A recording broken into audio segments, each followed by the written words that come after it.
Da-na-na-na, da-na-na-na, da-na-na-na. Facts and Friends. Da-na-na-na-na-na-na-na-na-na-na-na-na-na-na. Facts and Friends. Da-na-na-na-na-na. Kevin spitting facts. You are the friends. Da-na-na-na-na-na. You are the friend.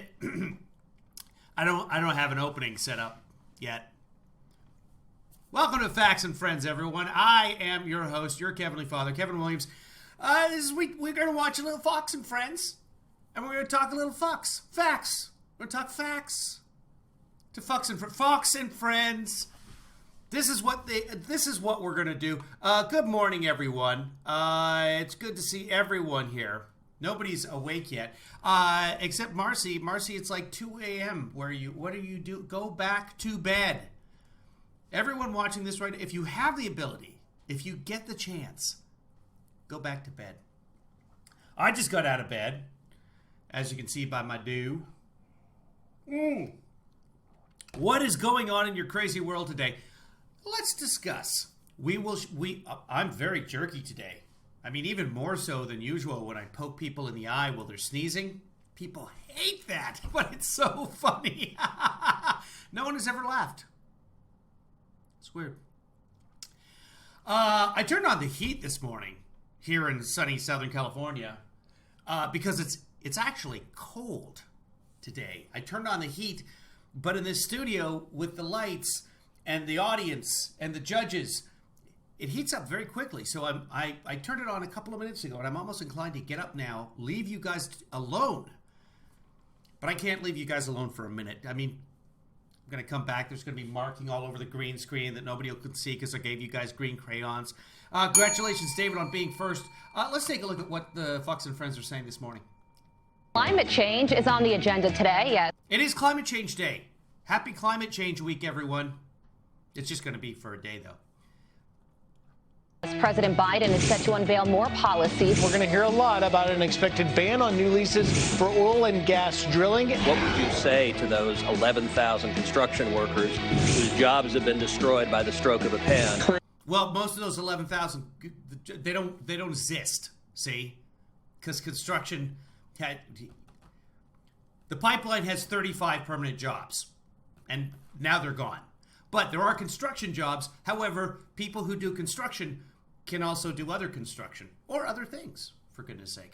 I don't know. I don't want to destroy anyone's job, but there are going to be far more jobs in renewable energy. And that doesn't increase our reliance on foreign countries like Canada. Canada's a foreign nation. I know. I'm a bi-citizen. Dual citizen. Unless he's cute and has a lot of money. Anyway. Climate change is a threat to all of us. We will make sure that you have jobs. The problem is the people that are losing their jobs right now. How far out are those cleaner energy jobs? His economic plans put equity. That's an excellent question. How far out are those clean energy jobs? Well, they're growing at a rate of more than 100% per year. So hopefully not far at all. And the government, you would think the government would be happy to pass any sort of plan that helped the people who were unemployed. Remember back at the beginning, after taking, what would it take, like 4 months for me to finally get my unemployment? Because my industry completely shut down. I finally got my unemployment with my extra $600 per week, which was a godsend because I was able to still live. I had moved out of my apartment with my daughter already because as soon as the pandemic hit, I took a look at things and said, like, oh, this is not... People are like, oh, yeah, a month or two. Like, a month? How can you do anything without a vaccine? So I said, to remain in LA and spend this kind of money on an apartment is pointless. We cannot sustain that. We would be bankrupt by now. We would be bankrupt. We would be one of millions of Americans who are, I think the average was $5,600 behind in rent.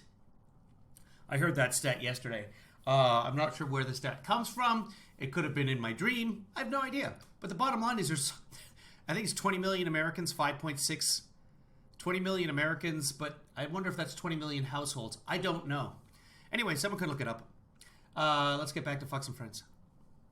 The heart of our recovery. Before any of that happens, the rest of us deserve a clear explanation. Who's getting rewarded, who's getting punished, and why? A federal judge dealt a blow to the... Tucker Carlson is also, we should call him Tucker Confusion. Because but if the door is closed, who closed that door? And why? Well, because we turned the heat on and we wanted to keep the heat in the studio. And it's better than just, because the house is, you don't want to heat the whole, you just want to heat that one room with the space heater. But why? But why won't the video play? Hello? Hello? Hello? Biden administration's 100-day freeze on deportations. Telling the Biden administration they can't do this right now because they had not given enough concrete evidence. Well, here's the thing. So Canada pretty much is the same country, but just better, right? You take the 49th parallel, and it's just better. Because you don't have all these guns, and people are nice and polite, and there's no garbage. I mean, there are in some sections. Calgary, essentially the entire city of Calgary is just a garbage pile. But it is not. Actually, Calgary's a lovely city.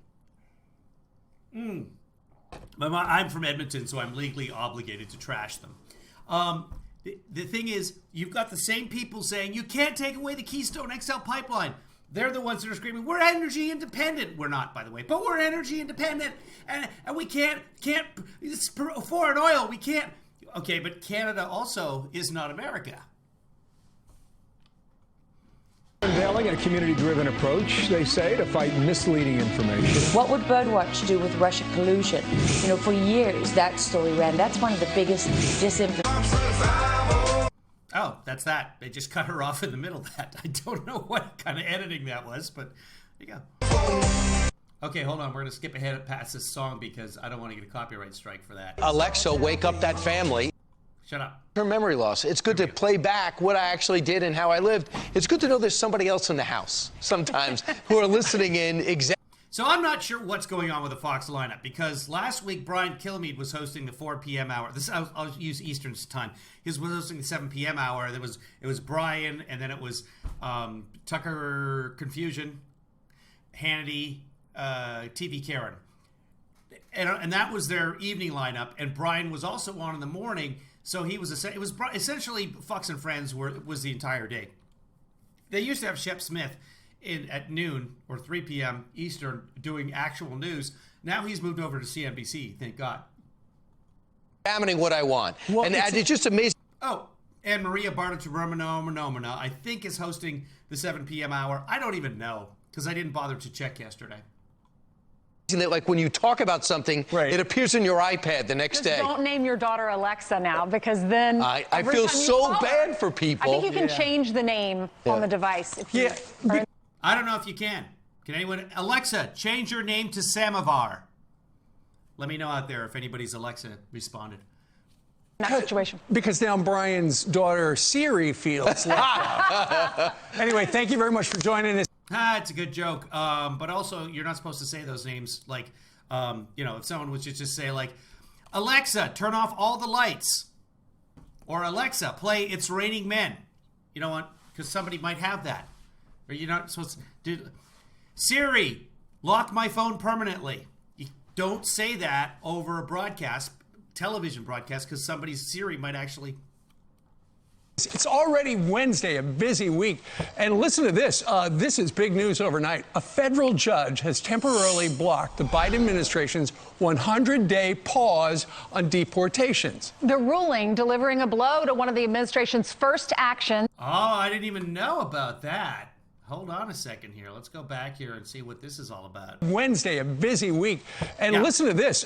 This is big news overnight. A federal judge has temporarily blocked the Biden administration's 100-day pause on deportations. The ruling delivering a blow to one of the administration's first actions on immigration. And you can see we paused the Joe Biden video to reflect the story.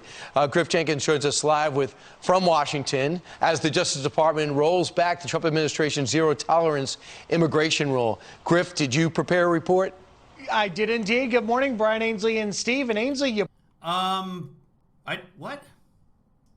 Point out that it's a blow to the president's executive actions. It's the first to any of the many that he's issued. And what this does is it suspends the administration's 100-day moratorium on deportations that was laid out in a January 20th memo on Inauguration Day. A Texas federal judge, Drew Tipton, agreeing with Texas's Attorney General Ken Paxton, who was seeking a temporary restraining order because he claims the moratorium could cause, quote, imminent and irreparable harm to the state. Judge Tipton writes, the administration, quote, fails to consider potential policies more limited in scope and time, but it also fails to provide any concrete, reasonable justification for a 100-day pause on deportations. The White House is responding, issuing this statement saying, we are confident that as the case proceeds. That's a valid point. I do not like blanket laws. This is not even a law. It's an executive order, but I don't like nobody's getting deported for 100 days. Nobody.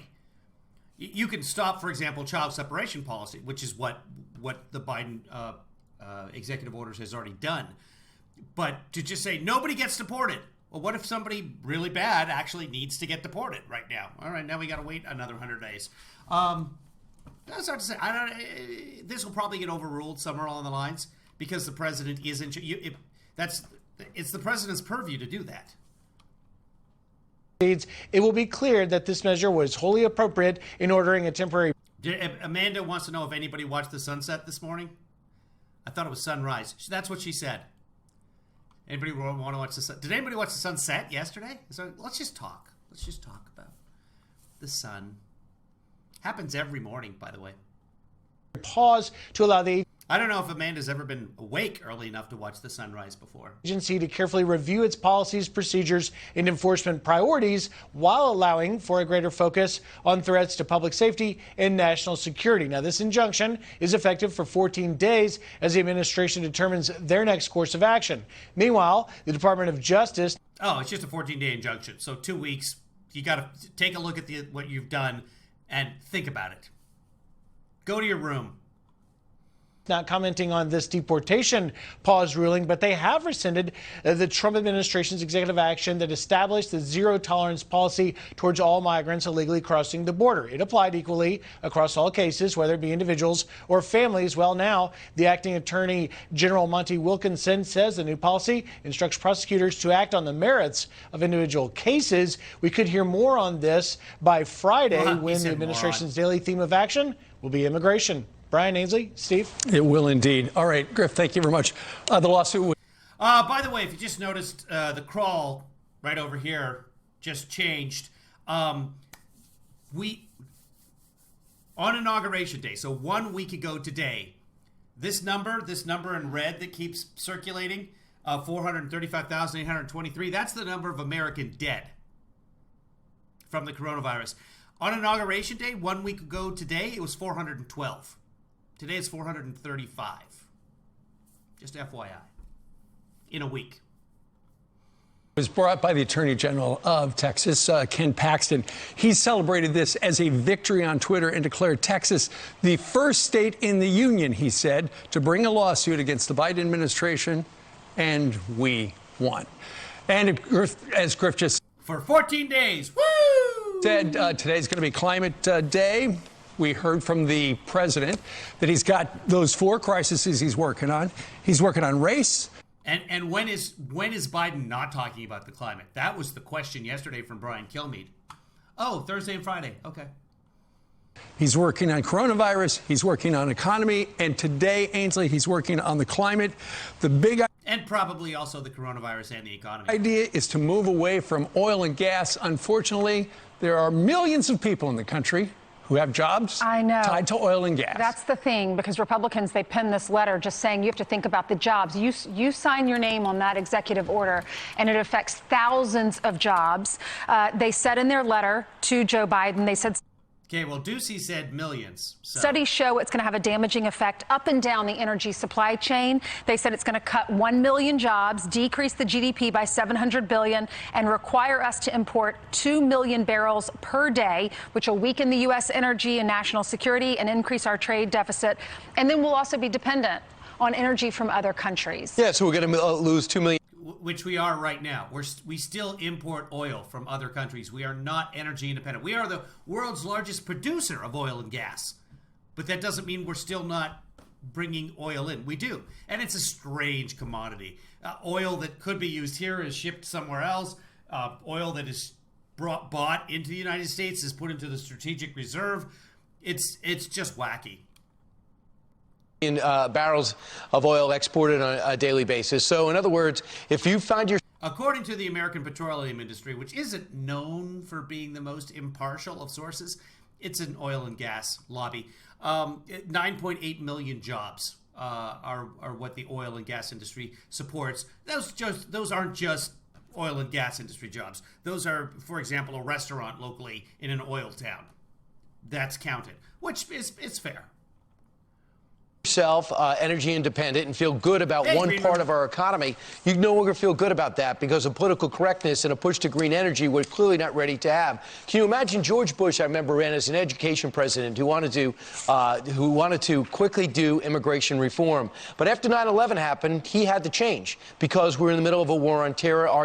And according to the BLS, the Bureau of Labor Statistics, that's the government, as of December, you were looking at 163,000 jobs. So 9.8 million, according to the industry itself. And according to the government, the actual people employed by the industry, 163,000. Let's make it 164,000 to be accurate. We were still in the middle of. Now, to me, that's what a leader does. You have intentions, but you got to react to the marketplace. Right now, we're in the middle of a pandemic with 7% unemployment. It's likely much higher. We are in a situation where we cannot get small business standing up again because of this disease. We can't get vaccines in everyone's arms because of execution with states. You would think this would not be the time to sign 37 executive orders. It's probably more, because the 37, they stopped counting executive orders on the 21st. I think it's like the 25th, the 27th now. So this is really problematic. He can read a calendar.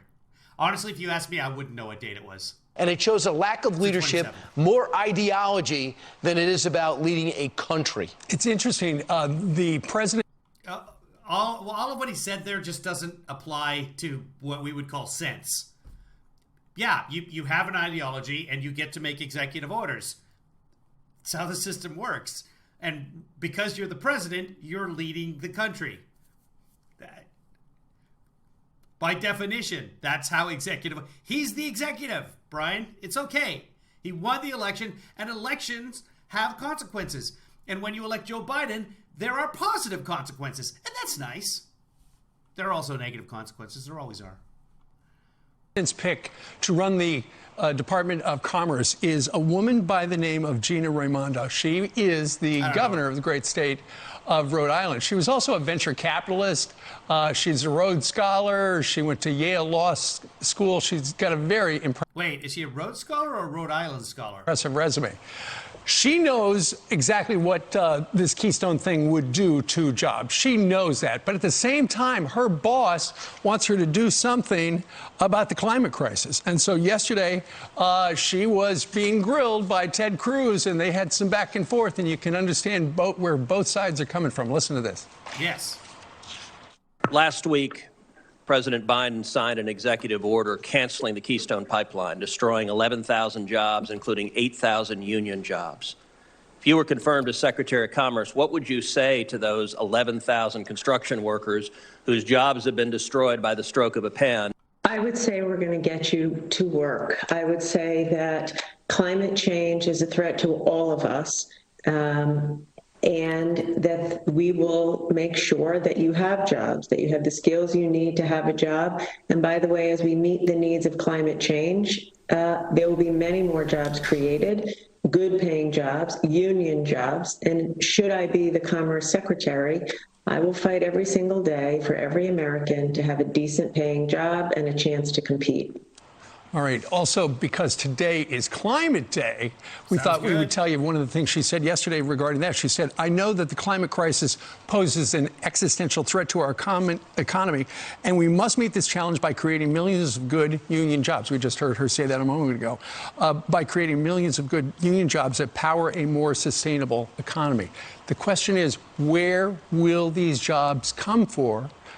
They don't exist. People like Bo Copley, a West Virginia coal miner who was on the channel about 90 minutes ago. Listen. They say they want us to move toward a cleaner future and a cleaner type of energy, but the problem is the people that are losing their jobs right now.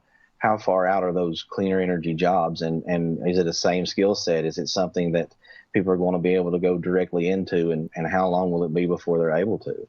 Take a walk in someone like myself's shoes, someone who's been faced with the coal miners are getting screwed. Remember how Trump promised to bring the coal industry back? He didn't.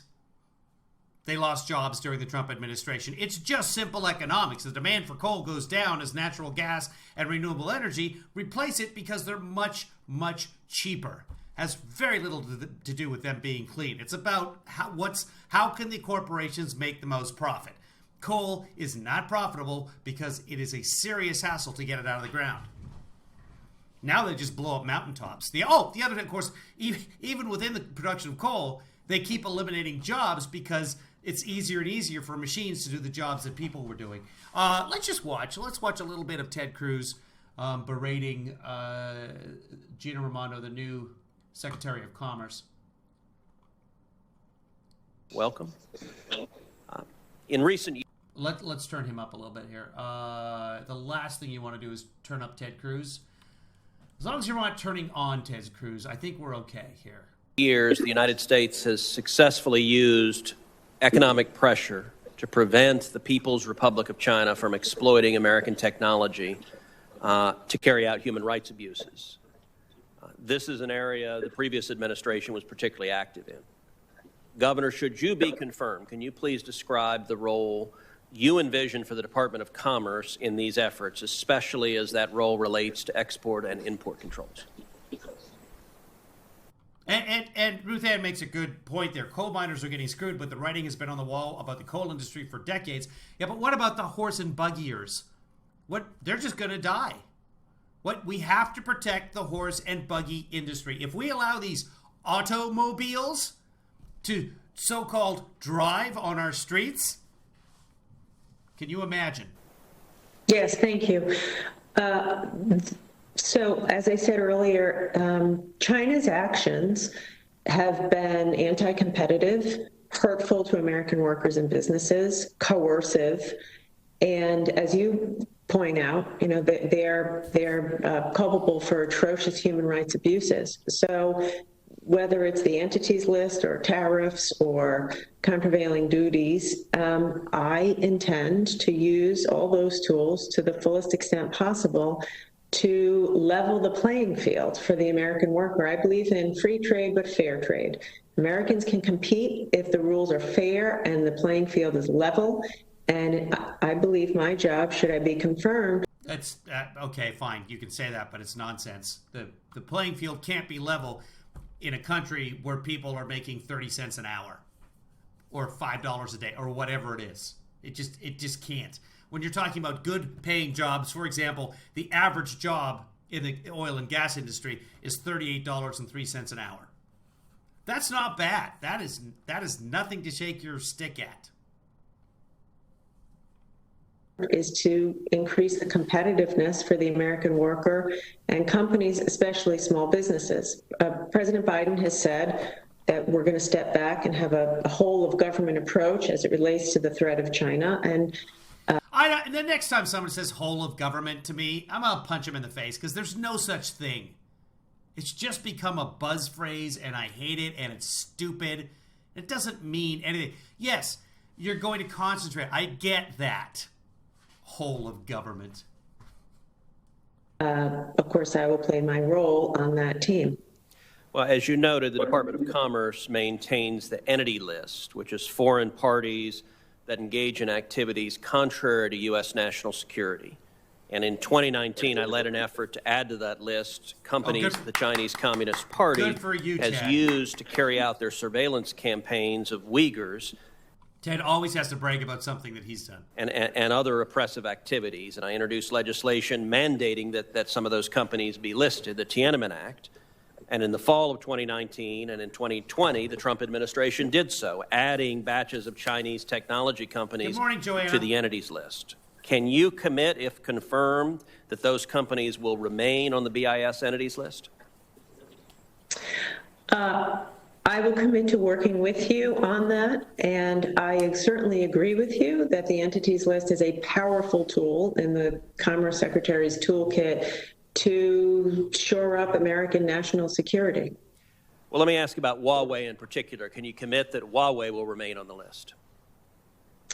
I will commit that once, should I be confirmed and I am there, I will review the policy, consult with you, consult with industry, consult with our allies. So no, just stop saying you can commit to things if you're not saying you're going to commit to things.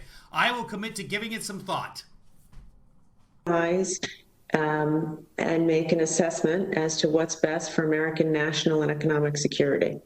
Well, I will say there's chatter in Washington that the Biden administration is contemplating going easy on China and removing companies from the entities list. I certainly hope that does not happen, because I think that would be profoundly contrary to the national security interest of the United States. The Department of Commerce's mandate and its mission is to create conditions for economic growth and opportunity. The Department of Commerce's job is to advocate for commerce, to advocate for jobs. Is it? Did anyone else know that? That the Department of Commerce they were supposed to enable commerce?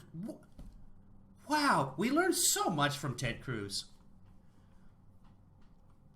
Will say I am certainly concerned that in the Biden administration, the Commerce Department will not have that as its priority. President Biden has named you as a member of the interagency working group on the social cost of greenhouse gases. In what federal statute does the Department of Commerce find legal authority to promulgate rules concerning greenhouse gases? That is a question I am not certain of, but I will tell you that if President Biden asks me to serve on his... They're part of the executive branch. The executive gets to decide what they do. That's how the rules work. He was elected by the people of the United States. Team in a capacity to help American workers compete or to fight climate change. I mean, greenhouse gases are part of commerce. But okay. Then I obviously will be a key player on that team. It's a simple majority, 51. So, Governor, you're well, almost all the votes are a simple majority, but the Senate still has the filibuster. So theoretically, 60 votes. Although this is during reconciliation, but it's not a budgetary item, so somebody could filibuster them. But yeah, it's very rare that cabinet level are actually rejected. That's not very rare. It's rare. It happens. But it has to be something aberrational, because the next president coming in might be Republican or whatever, Patriot Party. For example, Trump might come back and be a Patriot Party president. And this is stuff where there's a certain amount of give and take. Unless absolutely outrageous, the appointees usually get pushed through. Your current job... Oh, by the way, this is just sub-cabinet levels right now. As governor of Rhode Island, as you know... Subcommittee. In 2019, CNBC did its annual rankings of the states that are friendly to business, and the state of Rhode Island came out 50th, dead last, the worst state in the union for businesses. Given that record, how are the American people, what reassurances can you give the American people that your performance at commerce would be better than the state of Rhode Island has done in terms of creating an environment where jobs are plentiful? Reconciliation is the period at the beginning of a Senate Senate, what is it called? It's too early for me to even think of words. Reconciliation is when you first become a Senate, a Congress, for the first 60, 90, or however many days they decide, because it's the Senate, they can just make up their own rules. During that period, you can pass budgetary items at 50 votes. There's no filibuster during that time, so you don't have to worry about getting 60 votes to pass stuff just to kind of get things going. And both parties agree to it, and that's the way it works. And it's supposed to be limited to budget stuff primarily, but other stuff can get snuck in there. So it's just pre-filibuster, which should always be the way it is in the Senate. But that's just what it is. It's called reconciliation to sort of, the budget's coming. We got to fix that. 50 votes, move it on. The business of the country, really. When I ran for governor, Rhode Island had the highest. I know it's session, but I wanted to come up with something. There is a different word, a cohort or a whatever. Unemployment rate in the country. And just prior to COVID, we had the lowest unemployment rate in our state's history and the most jobs in our state's history. When I ran, we were 50 out of 50 on Business Insider's ranking. And a couple years into my term, we were 26th. So my record is clear that we have created thousands of jobs for the people of Rhode Island. And I would look forward to fighting for the American worker should I be confirmed. Okay, and final question. Should you be confirmed? Last week, President Biden signed an... What did Ted say, though? Did he say during your term you were 50th? At the beginning, yeah, before I was elected. executive order canceling the Keystone Pipeline. I could fact check that, but I don't care. Destroying 11,000 jobs, including 8,000 union jobs. If you were confirmed as Secretary of Commerce, what would you say to those 11,000 construction workers whose jobs have been destroyed by the stroke of a pen, and what would you say to them? I would say we're going to get you to work. I would say that climate change is a threat to all of us, and that we will make sure that you have jobs, that you have the skills you need to have a job. And by the way, as we meet the needs of climate change, there will be many more jobs created, good paying jobs, union jobs. And should I be the Commerce Secretary, I will fight every single day for every American to have a decent paying job and a chance to compete. Okay. Amanda Joliet asked if Rhode Island is the last for business. It's not anymore, by the way. What are the top states? This is according to Forbes.com. They rank based on business costs, labor supply, in other words, how many people are available to do your work, because you got to have labor, your regulatory environment, the fewer laws against... The fewer laws make it difficult to do business, the better. Economic climate rank. How difficult is it to maintain in that economic climate, the growth prospects, and the quality of life ranks. The best state. Well, let's do top 10, counting backwards. Top 10, Idaho. But you got to live in Idaho. Number 9, Colorado. And Colorado's not too bad to live in. Number 8, Washington. And Washington is lovely to live in, as long as you're near Seattle. If you're over in eastern Washington, it's called the Palouse. Tennessee, Georgia, Florida, Virginia. Number 3 is Utah.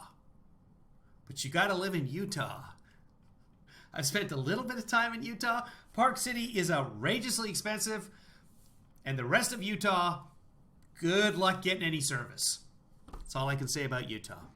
Lovely, lovely people, though. God bless America. Number 2 is Texas. They rank number 1 in growth prospects. So, and number 1, the best place to do business in the United States, North Carolina. North Carolina is hands-off when it comes to regulatory stuff with the government. They're just like, do whatever you want to do. We don't care. They're number 1 in the regulatory environment. Business costs number 4 for North Carolina, and that puts them up at labor supply is number 9, and somehow they ended up getting ranked number 1. So that answers that question. Thank you, Mr. Chairman. Thank you. Thank you, Senator Chris. Senator Markey, we have... interesting, though, North Carolina right now, the kind of a mix. It's a purple state, Texas, red state, Utah, red state, Virginia, blue state, Florida, red state, Georgia, blue state. Actually, it's a red state, but federal offices, Senate, and president now, of course, Georgia went completely blue. But in the House, it's a mixture. Tennessee, red state, Washington, blue state, Colorado, blue state, Idaho, red state. There's really no, whether the Democrats or the Republicans are in charge, doesn't really make that much of a difference in terms of commerce. I've heard an awful lot from New England already today. But if you listen to the GOP, they would claim that all of the major states, they're red states because the Republicans are so good with the economy. According to Forbes, not so true. Would you like to just yield back your time? Well, this is It's a great day, Mr. By the way, there's a couple of very, very red states down at the bottom. Number 49, West Virginia, very red. Number 50, Alaska. The worst place to do business. Labor supply's got to be terrible. Let's see, it's ranked 50th in both quality of life. Whoever wrote the list does not like snow. And economic climate. Alaska's 50th in both. And I get that, though, because everything is so expensive in Alaska. I mean, they're not really part of the United States. I'm sorry, Alaska, but even your panhandle doesn't even get close to the United States. Just call yourself Canada. Your life will improve so much. There'll be more hockey. Where's Hawaii? Hawaii is sitting in the middle of the Pacific Ocean, like way out there. Marcy. Mr. Chairman, the Bay State and the Ocean State, we agree on a lot of issues, and we're small. Hawaii is 47th on the list.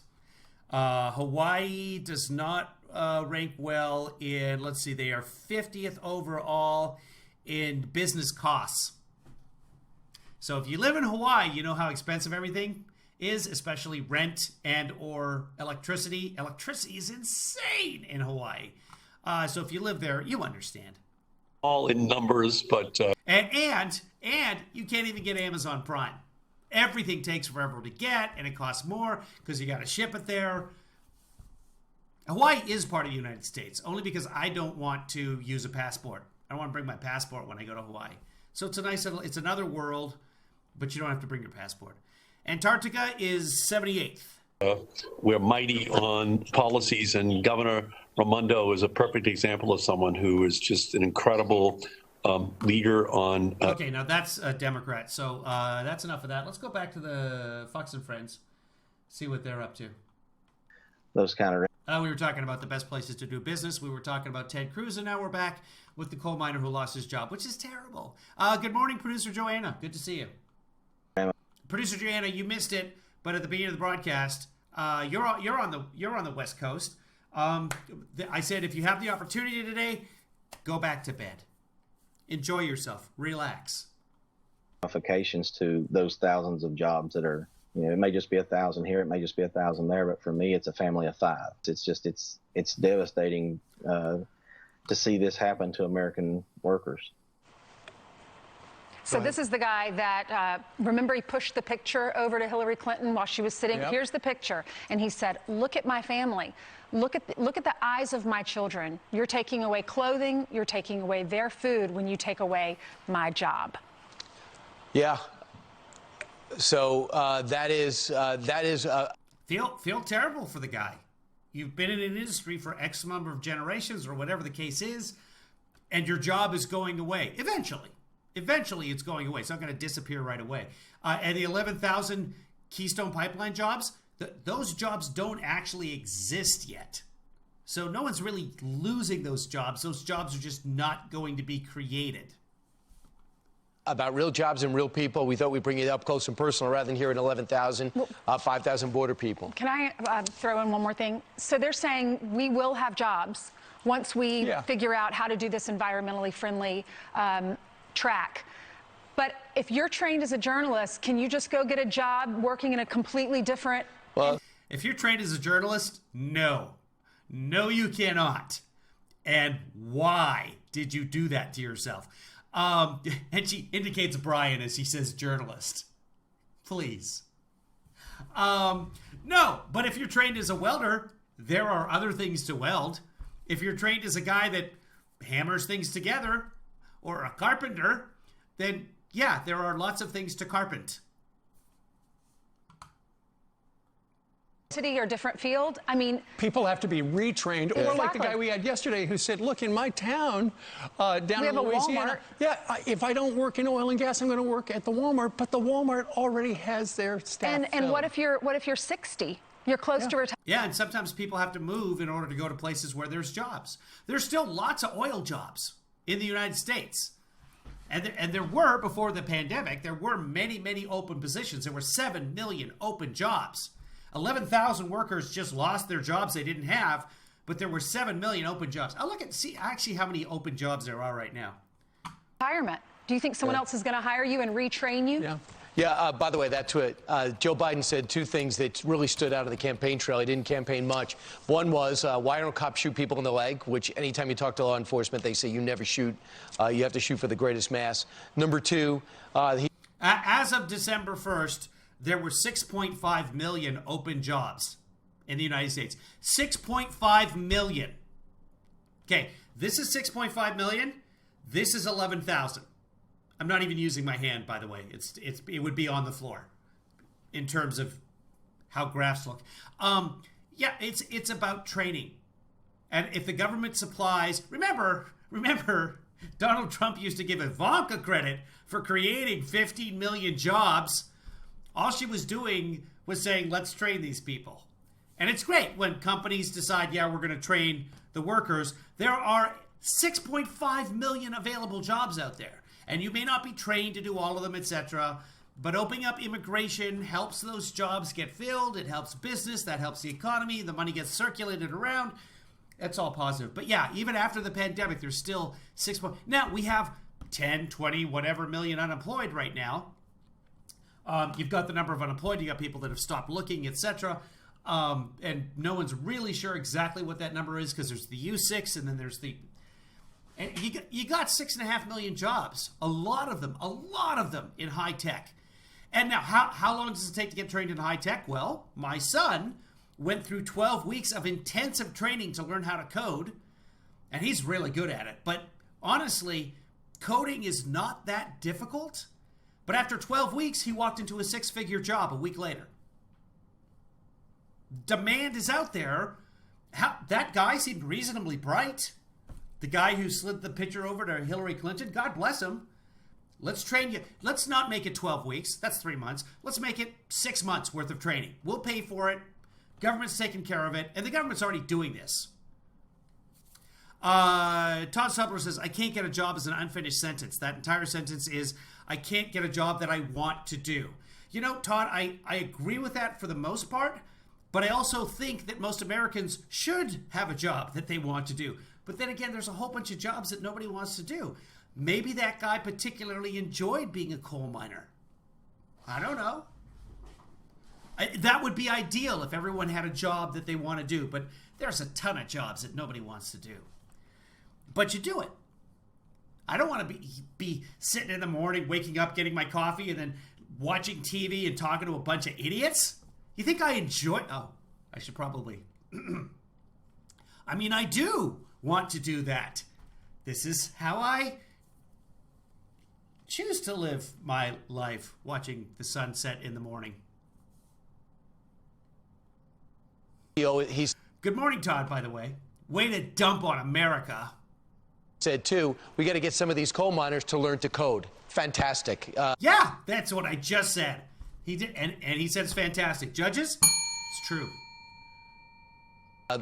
Maybe they don't want to. They don't want to make more money and not have to go down into the caverns and risk getting trapped out. Oh, they hate Mountain Dew. That's fair, actually. Judges agree. If you don't like Mountain Dew, you're not gonna be good at coding. They chose a different living, and I don't really know if one goes with the other. Meanwhile, another interesting approach to an economic crisis and a pandemic. Let's focus on racial, not equality, but equity. Because you can't do anything else where there's a pandemic. I see. Governments are incapable of doing two things at once. I get it. So let's only focus on the pandemic now, the way Trump did. See this number here? 435,000. Let's round it up to the nearest 436,000, shall we? Because it's 8.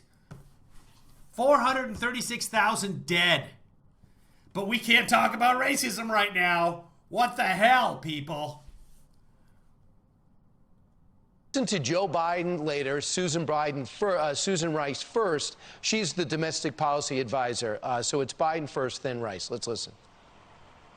The simple truth is, our soul will be troubled as long as systemic racism is allowed to persist. We can't eliminate everything, but it's corrosive, it's destructive, and it's costly. We are not just a nation morally deprived because of systemic racism. we're also less prosperous. We're less successful. We're less secure.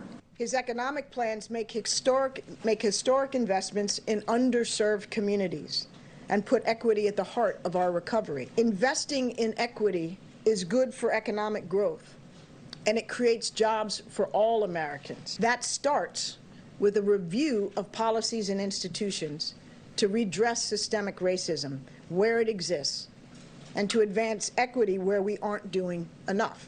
All right, I have no idea what that means. Talks in such generalities. You have no idea what's going to hit you, except for it's going to.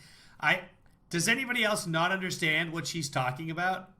Even if you tuned out completely, even if you're watching MSNBC right now, how is that difficult to understand? Let's try and do what we can to stop racism in our policies. How about that? I don't know what she's talking about. Be a lot of money, and it's going to flow into people that they believe need money. Okay, I thought that was called American People, number one. Number two, they have a great program where they incentivize financial institutions to invest in underprivileged neighborhoods, so it becomes a win-win wherever you go. That was, if you looked at some of the stats, that laid the foundation for the success. It was led by Tim Scott, signed on by President Trump, but because I guess it's Republican, that's an issue. There are so many questions to yesterday's generic statements, but just look out for the bill. It is coming. Well, and in fact, we know what they're going to do today regarding climate, and it actually involves race, which is what she was talking about yesterday. Among other things, with this executive order, what they're going to do is it's going to, the administration will direct the U.S. government to invest in low-income and minority communities, which are traditionally impacted by pollution, and improve the conditions in Black, Hispanic, and Native American communities. What does that mean? Listen, I'm getting to it, Brian. To improve the lives in these communities that are targeted for hazards that others did not want. For instance, the people who live in neighborhoods with power plants or landfills or trash incinerators, shipping ports, and factories. Because ultimately, they say there is poor air quality there. You wind up with respiratory problems. You wind up with heart problems. You wind up with COVID. So that is what is going to be unveiled later today. So they're going to move people away from power plants? What? So we're going to get a moving truck? They're going to give them more money, those communities more money. And look, the critics are arguing the American... Or clean up the sites. And yes, you can move a landfill, for example. You can shut it down and you can move it somewhere away from a population. But yes, historically in the United States, there is a caste system. That's producer Joanna likes to call it that. The location of all those dangerous elements that a society needs, theoretically. The windmills, for example, all the cancer. If you look around where the windmills are, Cancer Alley, specifically Holland. They're wind turbines, by the way, turbines. Dream is equal opportunities. Everyone wants to have... Not equal, equity. They're not milling anything. Well, equal opportunities, but equity is equal outcomes. So we all want equality, but the question is, do you want equal outcomes? So if you make $20 and you make 10, you give him 5, so you both make 15. That's not what... It's not what anyone is asking for, but okay. This is what Tucker Carlson says. Yeah, okay. They make a big noise when they go around. Bong, bong, bong. They should stop. They should stop attaching gongs to the wind turbines. That's the problem, I think. If they didn't attach giant gongs, giant 48-foot gongs, they wouldn't hit it every time they went around and say bong, bong. The federal government is, above all, an enormous printing press. It manufactures U.S. currency. It dispenses that is not what it is above all. Trillions of dollars every year. Yeah. Yeah, they print money. That's part of what... Okay. According to Rice, much of that money will now be distributed on the basis of equity. That means it will go to people who do not possess, quote, privilege. So let's get very specific about what that means. Okay. What precisely is privilege? Can privilege be measured? If so, how exactly are we measuring it? Can we see the privilege formula? We should see it, because a huge amount turns on the definition of this word. Some Americans won't get jobs because it's been decided they have too much privilege. Others won't get into college or get promoted or win federal contracts. Others will see their neighborhoods change dramatically in ways they may not like because of their privilege. They'll tell you that's not true. So the guy who's the heir to fortunes, privilege. But it is true. And before any of that happens, the rest of us deserve a clear explanation of what's going on. Yeah. Who's getting rewarded, who's getting punished, and why. Exactly. What the heck? Punished? Heck are you talking about? Get specific. How could people not ask those questions? How could they not be around to submit those, the program? And as Ben Carson says, he thinks, I think this whole thing is quite... Marcy says Fremont, California has a new condo complex built on a dump site. The buyers have to agree not to plant or eat anything from the ground. The units start in the low 800,000s. That's a bargain. That's a bargain for California. Quite shameful. And in fact, race relationships have deteriorated. Why? Because of the great emphasis trying to create white guilt and black victimhood. These are two bad things. And that's why. The white supremacists are, because they've been told to be guilty. That's why the white supremacists are so upset. When you put them together, it results in some policies that absolutely make no sense. And he's not only a brain surgeon who came from nothing and achieved everything, he is just out of HUD. And he sat there in the most depressed communities. Oh, that's what happened to Ben Carson. One of which was his growing up with a mom that was illiterate, with two sons. One became a lawyer, one became a brain surgeon. Right. So he knows about obstacles. And unfortunately, in a time in which we are in a crisis, by just looking at Joe Biden's words, it's hard to believe that these programs are a priority, and there is no consensus. Mr. Unity, no consensus. Meanwhile, Kali Shimkus, it's under our consensus that we toss to you to... GOP unity, their idea of unifying is you win the election and then you do what we want. That's what they think is going to happen. It's not what unity is. It is what unity is, but that's not the unity anybody's talking about. The unity is, we won the election, you're welcome to come along with the will of the people. We would love to have you. Rather than trying to make things difficult and blocking everything, let's work together. Let's compromise a little bit and make this work. But we're not doing things exactly how you want to do them. Tell us what else is happening. Okay, we'll hit the news of the day. We'll check just to see if there's anybody we really need to see, and then we'll wrap it up for this morning. Thank you so much, and good morning. We're going to start things here with a Fox News alert. Overnight, an NYPD officer is shot in the back. The plainclothes officer was approaching an armed man when he was struck below his bulletproof vest in the Bronx.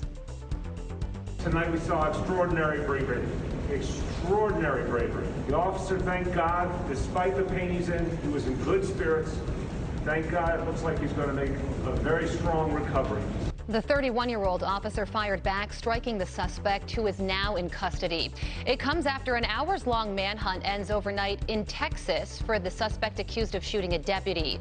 Authorities arresting Moises Martinez. The injured deputy is expected to make a full recovery. All but 5 Senate Republicans vote in favor of dropping the second impeachment trial of former President Trump.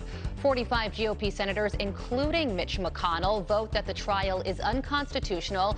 It is not. It's now been determined twice that it is constitutional. Because Trump is no longer in office. It signals that there won't be enough votes to convict the former president because 17 Republican votes are needed. The president is accused of inciting an insurrection at the Capitol earlier this month. Senators Susan Collins, Lisa Murkowski, Mitt Romney, Ben Sasse, and Pat Toomey were the only Republicans to side with Democrats to proceed with an impeachment trial. Don't even want to do the trial.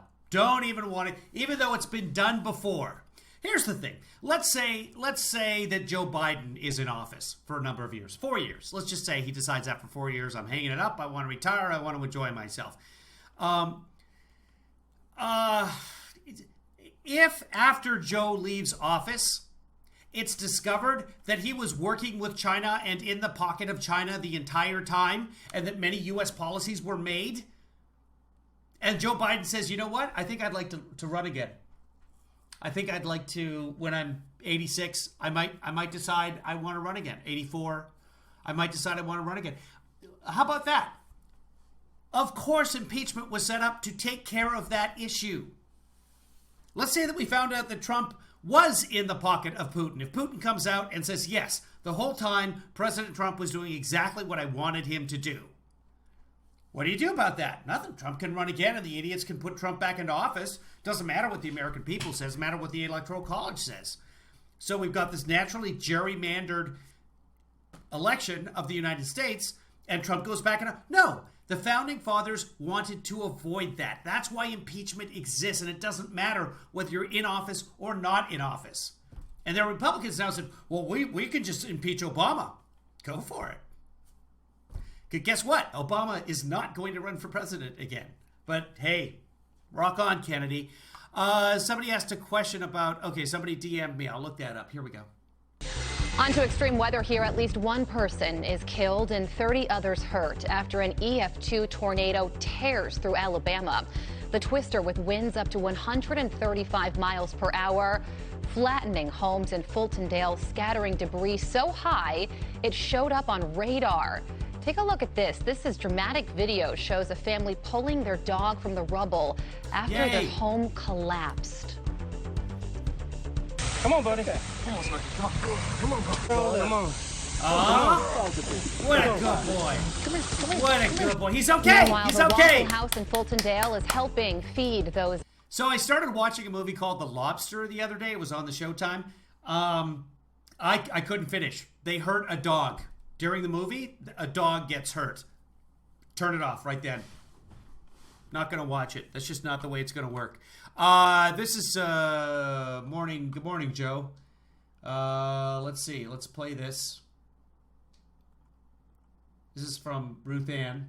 Didn't, though, know about these specific posts. We knew who she... Okay, so this is 6 minutes and 45 seconds long. Man, I'm going to take a look at this. I'm gonna watch that later, maybe. Thank you, Ruth Ann. That's too long for right now. What else did you send? Oh, yeah. I posted this as well. This is Marjorie Taylor Greene. A few weeks after the Parkland shootings, this is Marjorie Taylor Greene harassing David Hogg, a child at the time. Hold on, I'll bring it over here, and let's watch this. This is disgusting. Well, you know what? I'm not going to say. It might not be disgusting to you. Let's watch. Yeah. David, why are you supporting the red flag laws? This is Marjorie Taylor Greene here. She's the QAnon congresswoman. And up ahead of her, that's David Hogg, who is a survivor of the Parkland shooting. Lost many friends in the Parkland shootings. If Scott Peterson, the resource officer at Parkland, had done his job, then Nicholas Cruz wouldn't have killed anybody in your high school, or at least protected them. Why are you supporting red flag gun laws that attack our Second Amendment rights? And why are you using kids as a barrier? Do you not know how to defend your stance? Look, I'm an American citizen. I'm a gun owner. I have a concealed carry permit. I carry a gun for protection for myself, and you are using your lobby and the money behind it and the kids to try to take away my Second Amendment rights. You don't have anything to say for yourself? You can't defend your stance? How did you get over 30 appointments with senators? How'd you do that? How did you get major press coverage on this issue? And how did you get kids? Why do you use kids? Why kids? You know, if school... Why do you use kids when you're talking about school shooting? Why do that? Why would you use kids as a barricade? Why? Why, kid? If school zones... This is as high as the volume goes. I'm sorry. I've pumped it up all the way, and that's... you can watch this on my Twitter page as well. We're protected with security guards with guns. There would be no mass shootings at schools. Do you know that? The best way to stop a bad guy with a gun is with a good guy with a gun. The best way to stop a bad guy with a gun is a good guy with a gun. But you're attacking our Second Amendment. And you have nothing to say. No words. So I'm walking. He's got nothing to say. Sad. He has nothing to say because there really isn't anything to say, you guys. He has nothing to say because he's paid to do this. He has the walkaway march. He's got the women's march, and they're funding. David Hogg was sitting in class one day going, "Man, I wish somebody would come in here and shoot the place up and kill a bunch of us. Then I'm going to make some bank." That's in her mind what happened. all of this. Everytown Gun USA, they're funding all this stuff, okay? That was David Hogue right there. David, we saw him inside the Senate building. He had 30 appointments where he went around and got to talk to senators. I got to talk to none. Oh, you didn't get to talk to any senators, crazy blonde lady with the QAnon? He had media coverage all over the place. I had zero. Oh, well, that's too bad. You should make a video. Guess what? I'm a gun owner. I'm an American citizen. Yeah. And I have nothing but this guy with his George Soros funding and his major That you have nothing with your coach purse. Okay. liberal funding has got everything. I want you to Well, maybe you should be liberal. If it's all about making money for you, you should become a liberal. Problem solved. You're welcome. think about that. That's where we are. And he's Where? a coward. He can't say one word because he can't defend. He's a coward. The guy who goes in front of Congress and testifies about his friends being shot. Coward. The 18-year-old. Might have been 17 at the time. I don't even know. His stand. Yeah. So there's a new movie. There's a new movie about the gun movement, specifically about the Parkland students and their efforts to go around the country and talk to people about guns. And I haven't seen it. Kevinly Daughter says it is wonderful. So maybe we'll check that out at some point. Yeah, no, it's the whole story. It's a long one. Let's wrap things up, guys. Good morning to everybody. It's been over an hour now, so it's time to wrap this up. You've been watching Facts and Friends. I am your Kevinly Father, Kevin Williams. If you'd like to help out this broadcast, and many of you already do, you can do so by going to paypal.me/KevinlyDad, Venmo Kevin Williams -- You can see it right there. I don't know what it is. I can't read it. Or you can go to KevinlyFather.com and become a patron. That would be awesome. And then on a monthly basis, you give me $1 or $5 or $20 or $50 or $500 or $28,000 if you're George Soros. Still waiting on my George Soros check. That's it for this, guys. This is what we do. This is Facts and Friends. Some of it is facts and some of it is friends. You guys are the friends. And if you're watching at home and you're on the chat room, thank you for watching. And if you're watching this delayed, thank you for watching. We'll do this again later on mornings that I can do it. And later on today, we'll probably watch the president or whatever. Just depends on what the day brings. You guys all have a safe and wonderful day. We will see you later on the... It's not the live stream anymore. Facts and Friends.